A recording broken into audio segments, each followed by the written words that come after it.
Hi everyone. Before I share my experience with you, I would like to preface three things. First, I came here during COVID, which means my grant was cut short to 5 months instead of the full 9.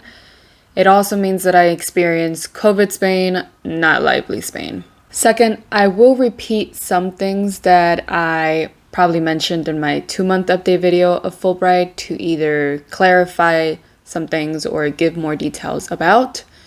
And third, this is my experience only. While I do hope to provide some context on what you might experience, my experience won't actually be yours. So keep that in mind. All right. With that said, hello, thank you for tuning in, and welcome to my final update of my Fulbright experience.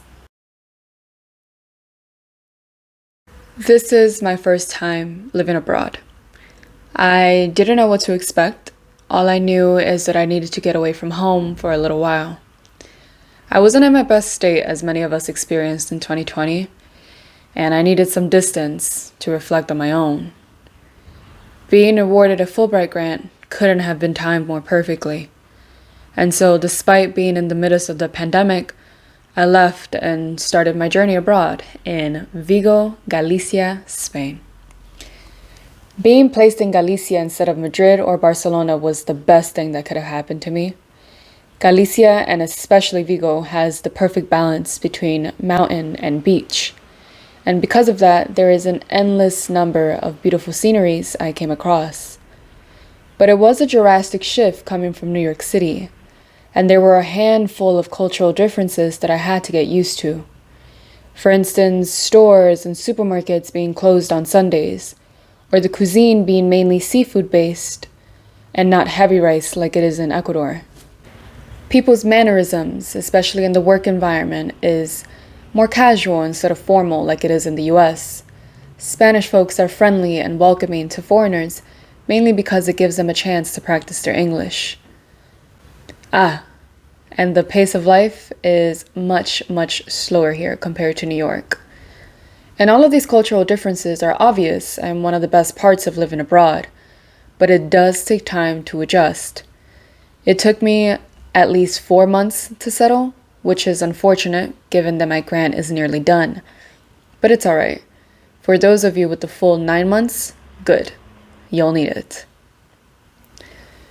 Because of my background in education, teaching is more or less the simplest part of being abroad. Keep in mind that each school is different. The other Fulbrighters that I know are doing completely different things at school compared to me.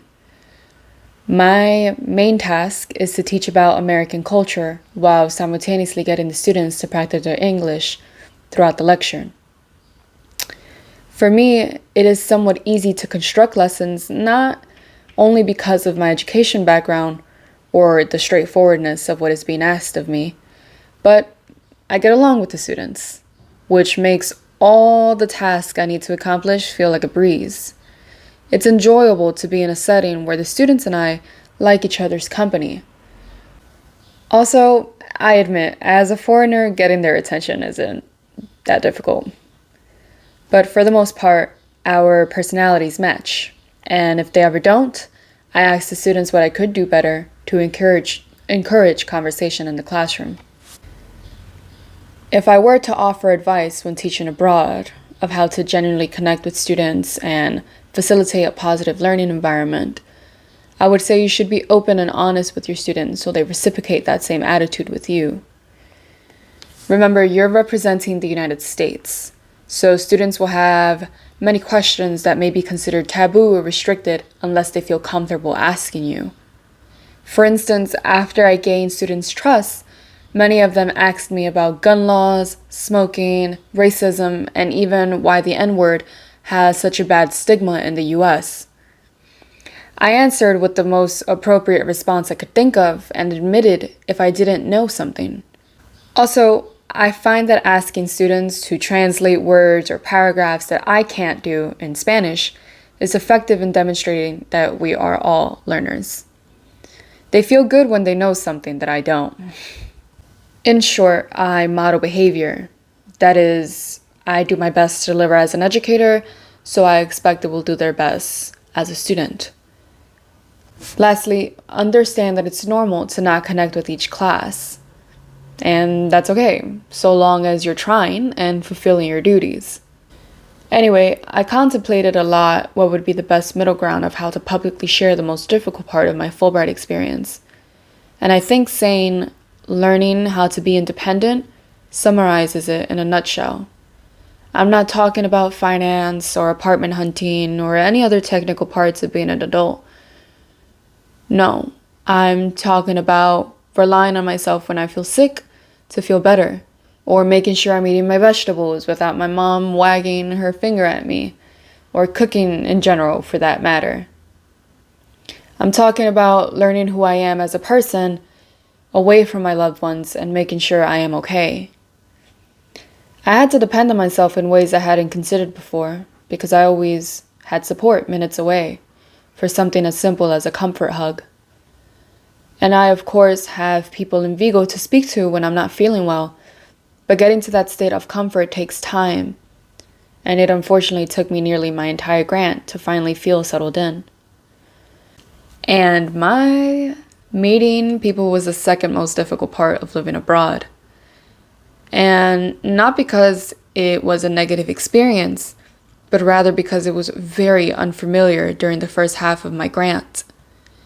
I had never been friends with white folks before, and I'm not proud to say it, but at times it was hard to overlook it.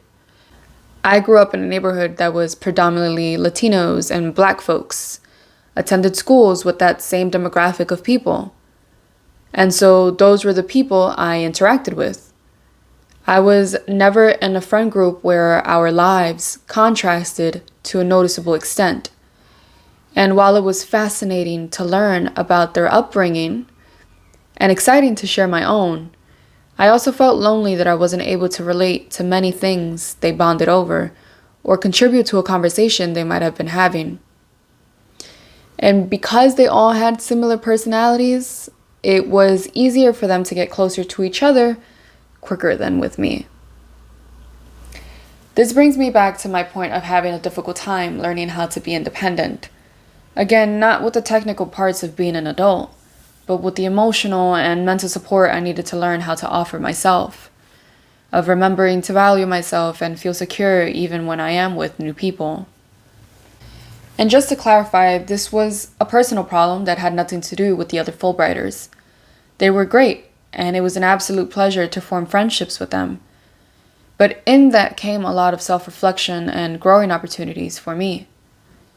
Because of them, I'm going to put myself out there more and meet people outside of my everyday life. I had always wanted to, but I never realized how much I needed to diversify the people I speak to until now. I can't emphasize how much I learned and continue to learn from them. Being surrounded by people who have a growth mindset and share similar ambitions, despite the differences in our personal lives, is a unique feeling of motivation I had never experienced before. Overall, as cliche as it is, it's an experience I'll never forget. The people I met, the places I visited, and the lessons I learned hold a special place in my heart. And it sparked the travel bug in me, so this will not be the last time I live abroad. Anyways, if you're watching this, it's probably because you won a Fulbright grant. Congratulations, and have a great time abroad, truly. I hope my experience has excited or prepared you in some way. I'll leave you with 3 final tips. Always 3 final tips. Or 3 something. First, live with roommates, either with other Fulbrighters or Spanish folks. Meeting people is probably the best part of the overall Fulbright experience. Trust me. Second, get to know as many new places as you can. Be consistent with plans and travel. If you have to go alone, so be it. One of my favorite trips was when I visited Bayona alone. And third, welcome being uncomfortable. You're going to be okay. It's tough, it's exciting, there's so many mixed emotions. It's like, woo. But you're gonna be fine. So really enjoy it.